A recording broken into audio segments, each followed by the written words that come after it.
Muchas gracias. Gracias por estar aquí y antes de nada quería agradecer a los organizadores de esta jornada el haberme invitado. No es muy habitual que se invite a este tipo de actos a músicos, quizás a sabiendas de nuestra parquedad oral, quizás nos sintamos más cómodos interpretando nuestros instrumentos que expresando nuestras ideas oralmente. Y como no es habitual, pues quiero agradecerlo doblemente esta invitación y me siento muy honrado en participar en este acto. Como digo, cuando se me invitó a participar en esta jornada, de alguna manera me dejé convencer porque la intención era que yo hablara sobre la creación desde mi punto de vista personal. Evidentemente, yo no soy un teórico que haya dedicado parte de su vida a interrelacionar y explicar los resortes últimos que llevan a una persona, en este caso a un creador, a extraer determinadas realidades o determinadas simbologías, ¿no? y convertirlas en arte. No me he dedicado mi vida, no he ido por esos derroteros teóricos, ¿no? Yo simplemente soy un músico que escribo la música y la letra de mis propias canciones, que la interpreto con mi guitarra, acompañado de un grupo que con la ayuda de la electricidad y la emoción propia de su oficio hacen que esas composiciones que han nacido en un lugar indeterminado entre el cerebro y el corazón puedan ser compartidas por la audiencia, tan sencillo como eso. Pido perdón, por tanto, si en mi exposición utilizo demasiado a menudo la primera persona. Pero es que no veo otra forma de hacerlo si no es contando lo que ha sido para mí la experiencia creativa a lo largo de todos estos años que llevo en el oficio, que no son pocos, como bien se ha encargado de remarcar el presentador. Si quisiéramos seguir la máxima de Gracián y hacer de la brevedad virtud, bastaría decir que como creador solo soy un hombre de acción que a veces se sienta a reflexionar.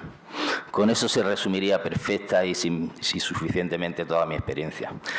Pero estoy seguro que los esforzados y amables organizadores de esta jornada se sentirían un poco defraudados con la parquedad de ese resumen y no quiero defraudarlo de ninguna manera.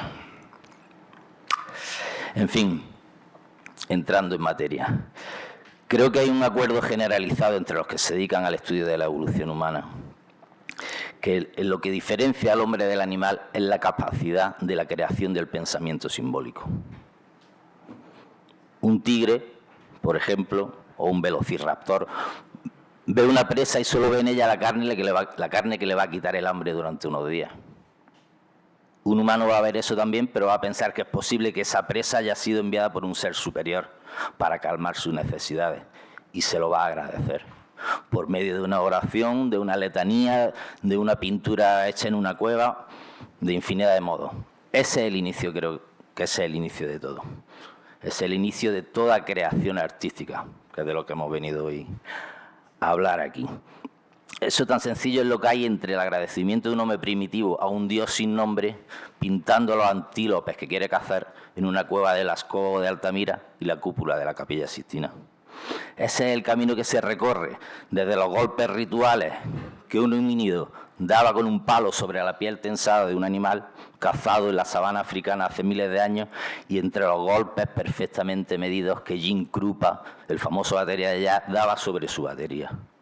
Entre el lamento ritual y levemente armonizado del hombre del Neolítico, cuando moría un ser querido, y una misa de Requiem de Mozart. Esa es la diferencia. Pero básicamente estamos hablando de lo mismo, ¿no? De la abstracción del pensamiento simbólico. Y quiero dejar muy claro en este aspecto, porque es vital para todos los ámbitos de la creación, ya sea en el ámbito científico, ya sea en las artes plásticas, la literatura, el cine o la música. Bajo mi punto de vista, todas estas manifestaciones, sin excepción, son la expresión máxima de la humanidad, entendiendo por esta el estadio superior que nos redime de nuestra animalidad ancestral. Como he dicho, no soy un estudioso del tema y no pretendo profundizar sobre las teorías que unen pensamiento y creación. Vengo simplemente a contar qué circunstancias me llevaron a mí a decidir que mi futuro profesional y vital iba a ser hilvanar acordes con melodías y palabras, dándoles forma de canción, que es a lo que me dedico, a hacer canciones. Evidentemente somos seres sociales. Todo nuestro conocimiento proviene de lo que vemos y aprendemos de lo que sucede a nuestro alrededor. Desde niños entramos en un entramado social que dirige nuestra existencia hasta la tumba. Conforme ha ido evolucionando esa socialización, más se ha sofisticado ese engranaje. De una manera un tanto cínica, los Godfather, un grupo inglés de los años 90, resumían esto en una canción. Se llama Birth, School, Work and Death. Nacimiento, escuela, trabajo y muerte. Por una vez, y sin que sirva de precedente, le quitaré un poco de cinismo a esta afirmación con la que básicamente estoy de acuerdo. Y haré notar que entre esas etapas prefijadas por el sistema hay algunos fragmentos a modo de destellos liberadores que hacen que algunos podamos encontrar resquicios por donde escapar de esa implacable máquina del tiempo, de esa trituradora de vida y esperanza. Y muchas veces, como le he escuchado a mi antecesor en la palabra, David Trueba, muchas veces es el azar el que marca la diferencia, sin ningún tipo de duda. En mi caso, el azar se representa en algo tan simple como que en tu casa hay una guitarra o un piano, que alguien, siendo tú un niño, te regale un disco determinado, que en el colegio te digan que esa redacción que escribiste sobre el otoño quedó muy bonita, o que estando en misa, por ejemplo, te guste cómo armonizan las voces los niños que cantan mejor que tú. Toda esa serie de azares y de casualidades y de nimiedades hacen que tú, poco a poco, en tu mente se vaya desarrollando una necesidad expresiva y se vaya vislumbrando un camino que puede que sí, puede que no, te va a llevar al destino que es la creación, ya sea pues, cada uno en su ámbito, las artes plásticas, en mi caso, la música. Si me pongo a escarbar en el origen de mi profesión, es decir, la de compositor y músico, de todo esto hay un poco, como digo. Y también, como no, una necesidad expresiva. Unas ganas de comunicarte con las armas que el talento te da. El que sabe dibujar querrá hacerse pintor, el que sabe modelar querrá hacerse escultor, y el que está furioso con el mundo se hará músico, como hice yo. Hay ejemplos, ¿no? En el caso de Saulo, en su caída de caballo camino de Damasco, fue una iluminación la que hizo convertirse en Pablo a Dalí de la cristiandad. En mi caso, siento decepcionaros, no fue así. Fue algo más prosaico. Fue un proceso jalonado de pequeñas experiencias, azarosas circunstancias que influyeron en el devenir del acontecimiento en cuanto a mi conversión en músico. Mi hermano mayor, con sus recomendaciones musicales, las amistades de la adolescencia en el instituto, los primeros discos, como he dicho, y una cosa muy importante, que creo que es común a muchos músicos con los que he hablado del tema, que es el afán de imitación. El afán de imitación. Yo quería ser como esos artistas a los que admiraba, sencillamente. Hay gente que admira a un futbolista y se aplica por pegarle a un balón con la misma destreza que hace su ídolo. Hay alguien que le gusta a un tenista y se aplica a darle a la raqueta con la misma habilidad que hace su tenista favorito. Yo, en mi caso, admiraba a John Lennon, a Keith Richards, a Chuck Berry, Eddie Cochran, Bob Dylan, Pete Townshend, Bob Dylan, John Fogerty y a tantos otros, y lo que quería era hacer lo que ellos hacían, ni más ni menos. Es un poco lo que decíamos antes del agradecimiento de los hombres primitivos a los dioses desconocidos, ¿no? En mi caso, y como digo, en el de otros muchos músicos con los que he tenido la oportunidad de hablar sobre esto, todos queríamos ser como los dioses paganos de carne y hueso a los que idolatrábamos. Es eso que los Kings resumieron en una magnífica canción de los años 70 que se llamó Sueño de Rock and Roll. Claro que una cosa es querer parecerte a tu héroe musical y otra muy distinta es llegar a tener siquiera un remoto parecido. Aunque quede feo decirlo en un sitio como este, que es un ámbito universitario, yo tuve desde temprana edad dos objetivos vitales. Primero, dejar de estudiar cuanto antes Y segundo y más importante, no ser nunca una hortera. Creo que toda mi vida profesional ha estado enfocada a esto, sobre todo a este segundo objetivo. Los estudios, como digo, aunque quede un poco fuera de lugar decirlo aquí, para mí significaban en aquella época la rutina indeseada, el aburrimiento absoluto. Evidentemente, con los años he reconocido que estaba totalmente equivocado y que le debemos eterna gratitud a los muchos miles de personas que a lo largo de los siglos han dedicado su vida al estudio, en la disciplina que sea. Evidentemente, la humanidad ha podido progresar de la forma que lo hemos hecho gracias a estos esforzados del academicismo, ¿no? Pero aquel entonces, con un poco menos de 15 años, uno no tiene la mente tan abierta como para darse cuenta de estas cosas. Solo piensa en primera persona del singular. Yo, mí y mío, como aquella canción de George Harrison. Hablamos del eterno narcisismo adolescente, ¿no? Que es donde está el germen de todo lo que vino después, por lo menos en mi caso, el narcisismo adolescente. Y dentro de esto, pues la música para mí era el vehículo ideal para dejar de estudiar y descubrir nuevos mundos que se atisbaban radiantes y prometedores, por lo menos en teoría. Y la teoría efectivamente no tardó mucho en traer las primeras decepciones.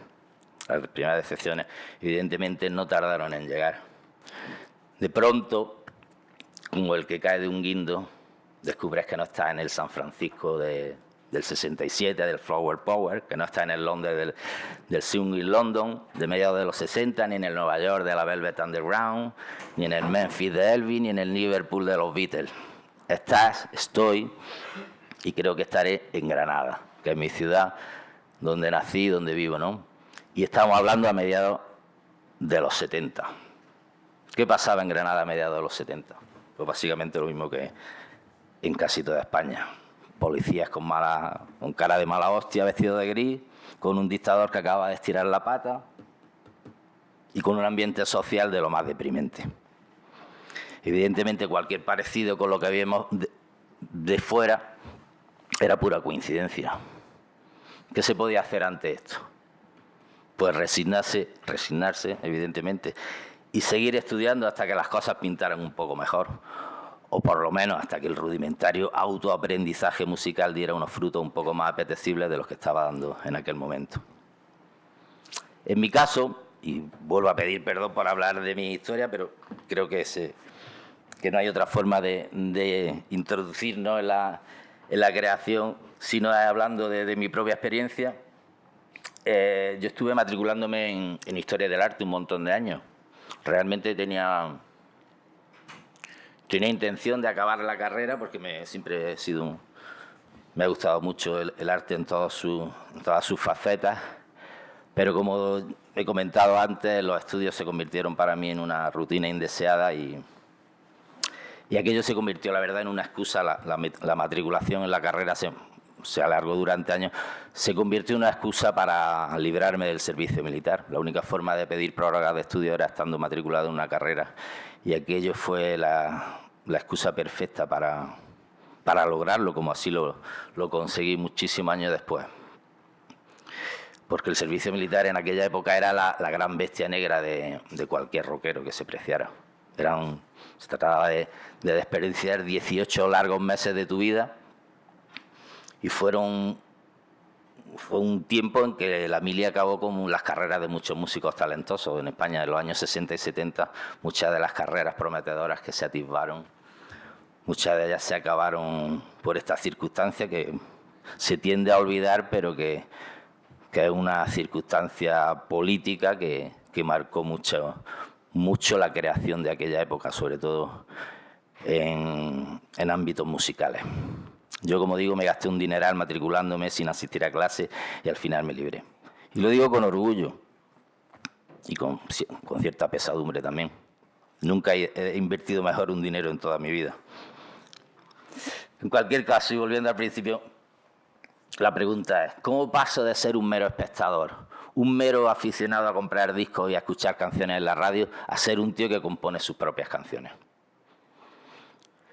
Por el sencillo método de prueba y error. pasando muchas horas en la soledad de mi cuarto, en casa de mis padres, probando esto, probando lo otro, intentando imitar aquello o lo demás ya.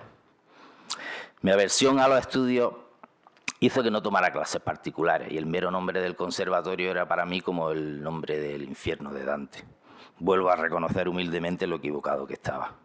Y sé positivamente que todo lo que tardé en aprender por mi cuenta, muchas de las cosas más simples en música, seguro que las hubiera aprendido en muy poco tiempo de haber contado con un profesor que me guiara en mi obcecación antiacadémica. Pero esa es la verdad y así es como la cuento. Soy músico totalmente autodidacta y los vicios técnicos que adquirí entonces los conservo, no sé si a modo de medallas o a modo de heridas de guerra. Como digo, toda esta introducción está situada en la segunda mitad de los años 70. Lo digo por situarnos en el contexto adecuado. Es importante remarcar que mi etapa de aprendizaje e iniciación en esa época era especial. España, musicalmente hablando, había pasado una cierta edad dorada en los años 60, lo referente a música pop, con grupos como Los Brincos, Los Bravos, Los Ángeles, Los Salvajes, Miguel Ríos, Serrat, Los Canarios, etc.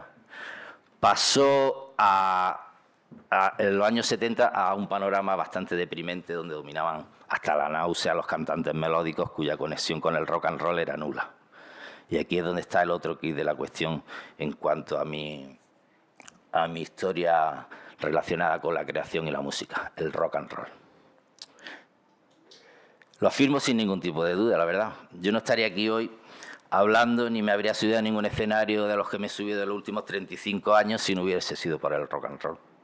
A otros les da por Bach, por Juanita Reina o por la papiroflexia, por la música medieval o por el gregoriano o por el karaoke.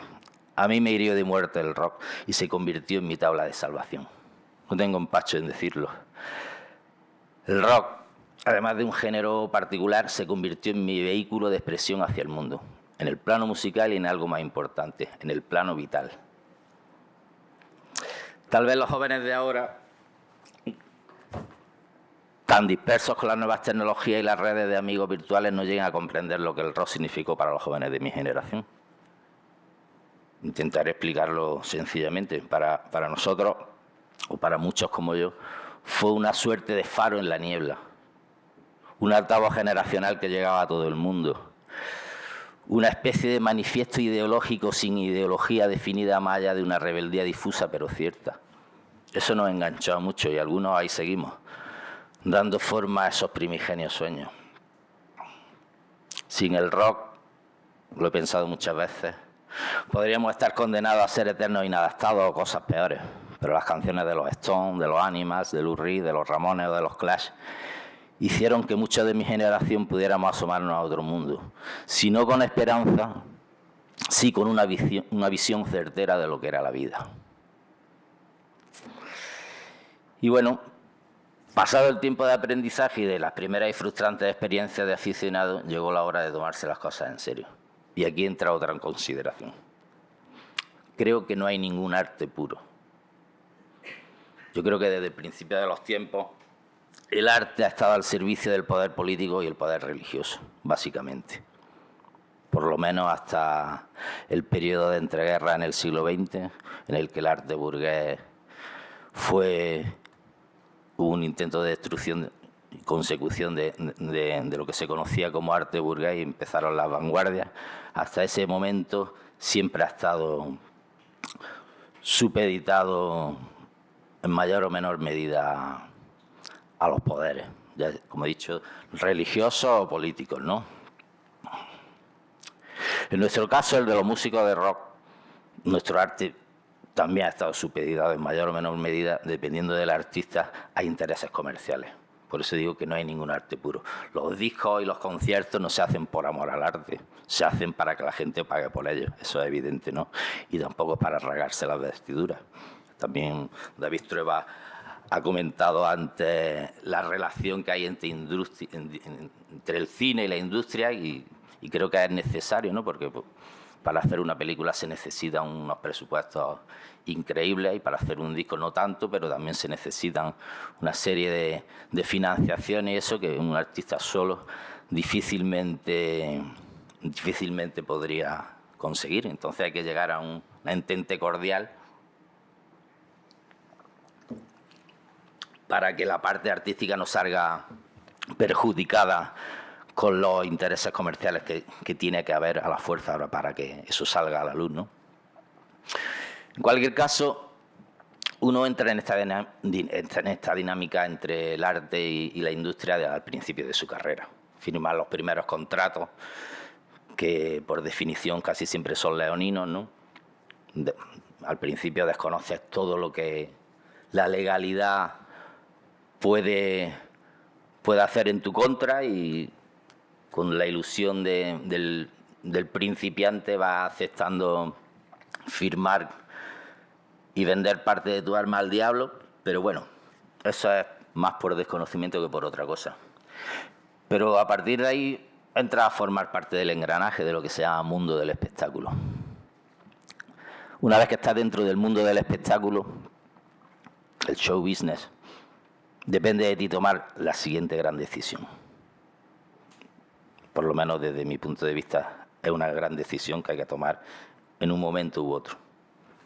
Es ser un entretenedor o ser un creador con voz propia. Es decir, dejar que sea la industria o el público el que te marque la dirección de los pasos a seguir, creativamente hablando, o dejar que sea tu instinto o tu necesidad expresiva la que decida tu destino artístico. Aunque mi cuenta corriente nunca ha digerido bien del todo que yo me inclinara por esta segunda opción, mi conciencia siempre ha estado tranquila en este aspecto. Y bueno, básicamente, siguiendo un poco con la cronología, nos situamos ahora a principios de los años 80 con la democracia recién estrenada y una ansia de libertad que se notaba en el ambiente, cuando mi carrera como músico y como compositor empieza a definirse. Ya ha llovido desde entonces, ¿no? No sé si extenderme mucho en los pormenores de mi carrera, que básicamente ha resumido perfectamente en la presentación, pero bueno, una vez que entras en la dinámica esta de firmar contratos, hacer conciertos, formar una banda, la creación musical pues se convierte no en una rutina, pero sí en una continua búsqueda, ¿no? de superación, unas veces con esperanzas, haciendo una media aritmética entre las esperanzas comerciales y las esperanzas artísticas, ¿no? Un afán de superación artística y un afán de superación comercial. Muchas veces se ven defraudadas por una parte o se ven defraudadas por otra. Yo ya desde principio de mi carrera vi que mis necesidades expresivas como compositor y como intérprete quizás no hilaban bien con el gusto mayoritario que existía en ese momento. La demanda que había musical en España no era exactamente la que mi propuesta, la de que mi grupo 091 ofrecíamos, ¿no?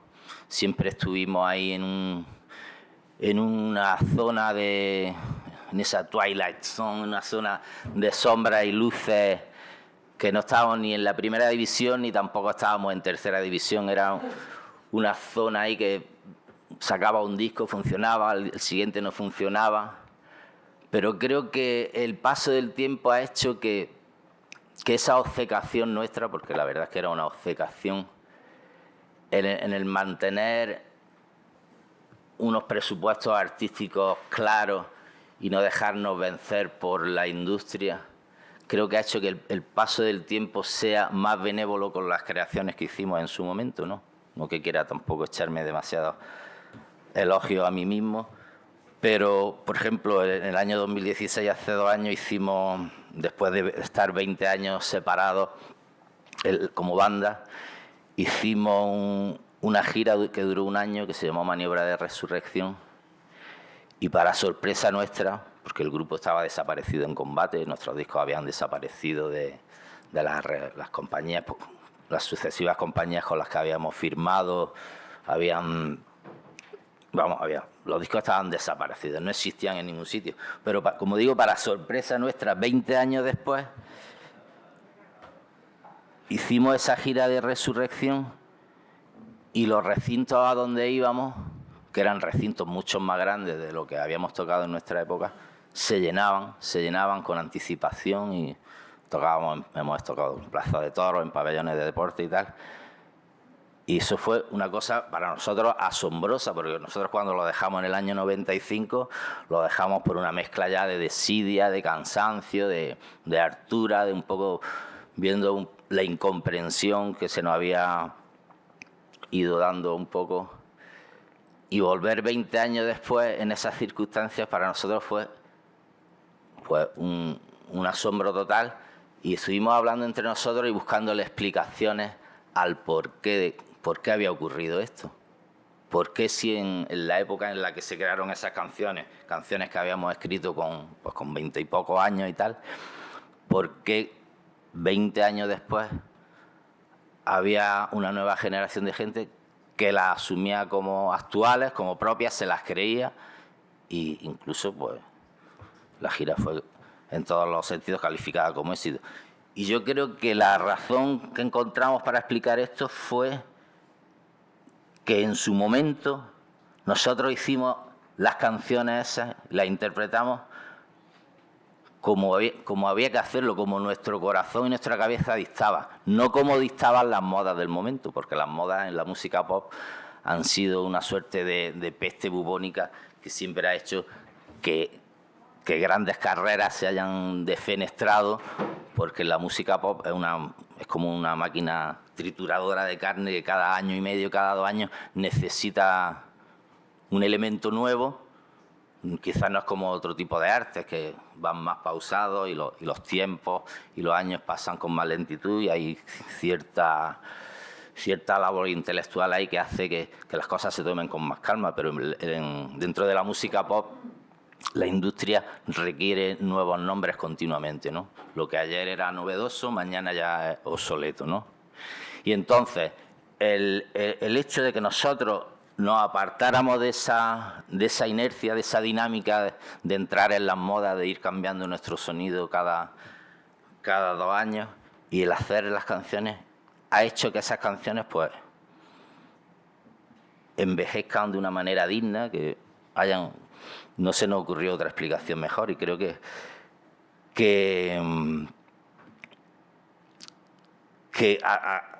estoy satisfecho y estoy orgulloso de haber tenido esa capacidad de aguante, de resistencia, esa capacidad de supervivencia, que muchas veces en la vida del creador y del artista es un grado, ¿no? Es un grado, la capacidad de supervivencia, ¿no? El agarrarte como el bicho ese que se agarra a la roca en la tormenta y se queda ahí esperando que pase el temporal, ¿no? Yo creo que eso, los artistas de verdad, creo que son los que son capaces de agarrarse a la roca y no soltarse por muy fuerte que sea el temporal, ¿no?